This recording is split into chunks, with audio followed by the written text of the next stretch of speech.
On a cold, wind-swept stretch of Long Island, the ocean whispers secrets that have haunted investigators for more than a decade. Beneath the surface of serenity, the Gilgo Beach murders tell a story of darkness, of lives lost, justice delayed, and a predator who lived hidden in plain sight. This is not just a true crime tale. It is a chilling look into the failure and redemption of law enforcement, the power of forensic innovation, and the relentless search for truth in the shadow of evil. My name is your name, and today, we journey deep into one of America's most disturbing and perplexing serial murder cases, the Gilgo Beach killings. The story begins in the early hours of May 1, 2010. Shannan Gilbert, a 23-year-old escort from Jersey City, placed a frantic 911 call. Her voice trembled with terror. "They're after me. They're going to kill me."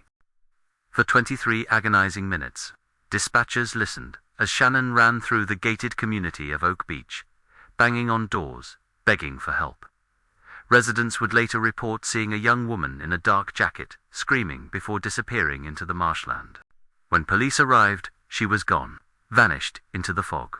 7 months later, in December 2010, a Suffolk County police officer and his K9 were combing the area near Ocean Parkways, searching for Shannan when the dog alerted. But what they found wasn't Shannan. It was a set of human remains wrapped in burlap. Then another, and another, and another. Within days, investigators had discovered the remains of 4 young women along Gilgo Beach, each dumped with eerie precision. They would become known as the Gilgo Four. Maureen Brainard Barnes, 25, missing since 2007. Melissa Barthélemy, 24, vanished in 2009. Megan Waterman, 22, disappeared in June 2010. Amber Costello, 27, last seen September 2010. All were sex workers. All had advertised services on Craigslist. All were petite, vulnerable, and brutally discarded, like refuse in the sandy brush of Long Island. But these 4 women were only the beginning. As police expanded their search, they found more remains. A torso here, a skull there, a toddler later identified as Baby Doe, a dismembered woman whose hands and head were missing. Soon, the body count climbed to 10, maybe 11. The media had its name for the killer, the Long Island serial killer, and the hunt began. You might think a case this horrific would spark an immediate, full-scale federal response. But the reality, the investigation fell into chaos. At the center of the controversy was James Burke, Suffolk County's police chief, a man who actively resisted FBI involvement. For years, Burke blocked outside agencies, citing jurisdictional pride. But there was more to it. Burke would later be convicted in a corruption scandal for assaulting a suspect and covering it up. His leadership crippled the Gilgo probe at a critical stage. Meanwhile, families of victims begged for answers. They held vigils, confronted police officials, and spoke to the press. "Our daughters are not garbage," one grieving mother said, her voice cracking with pain. By 2012, the case had stalled. Evidence piled up in storage. Leads grew cold, and the killer, whoever he was, walked free, blending into the fabric of everyday life. Years passed, detectives retired, new ones took over.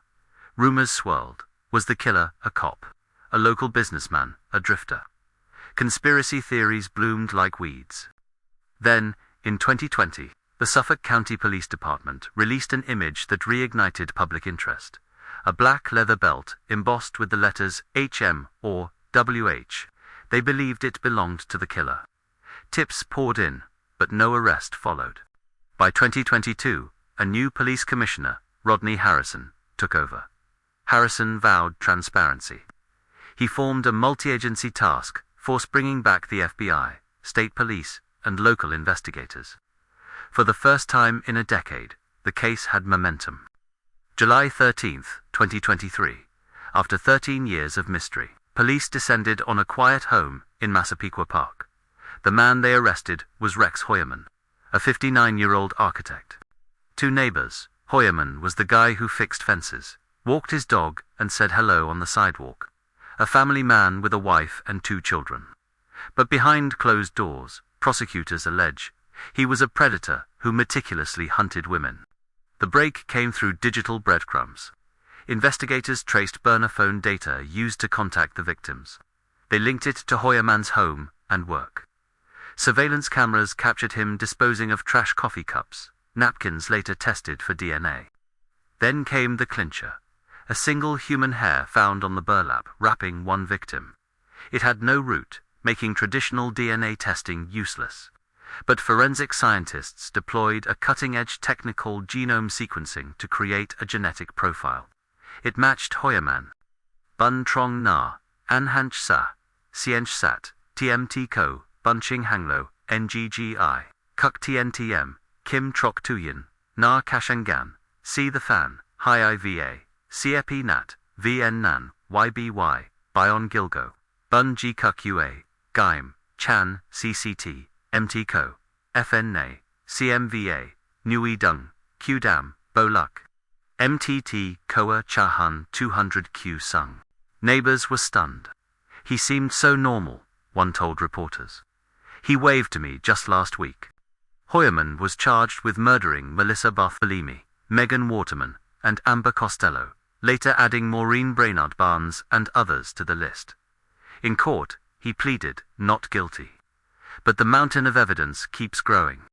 The prosecution's star evidence isn't fingerprints or eyewitnesses, it's next-generation DNA sequencing. Using technology once reserved for medical research, scientists reconstructed a genetic blueprint from a hair fragment without a root. This is groundbreaking and controversial. Defense attorneys argue the method isn't fully validated for criminal trials. They claim it could produce false positives. Prosecutors insist it's reliable, citing rigorous lab standards and peer-reviewed science. If the judge admits this evidence, it will set a legal precedent for forensic science nationwide. If rejected, the state may lose its strongest link, tying Heuermann to multiple murders. Meanwhile, the case has reignited debates about privacy, genetic genealogy, and the future of crime solving. As of today, Rex Heuermann sits in a Suffolk County jail cell. His wife has filed for divorce. His children grapple with an unthinkable reality. But the case is far from over. Prosecutors believe there could be more victims, possibly stretching back to the 1990s. Some experts even suspect Heuermann of other unsolved homicides across the Northeast. For the families of the Gilgo victims, justice feels closer, but closure remains elusive. One mother said it best, "I don't care how many years it takes, I just want the truth, and the truth. It's still being unearthed, grain by grain, from the sands of Gilgo Beach." The Gilgo Beach murders remind us of the fragility of life and the darkness that can hide behind ordinary faces. For over a decade, the killer walked among us, shopping for groceries, commuting to work, living a double life. Technology may finally tip the scales of justice, but no amount of innovation can erase the pain of the families who waited years for answers. The ocean still whispers at Gilgo Beach, carrying secrets only the dead can tell. The trial is coming. The truth is coming. But for now, one question lingers. How many more stories lie buried beneath the dunes?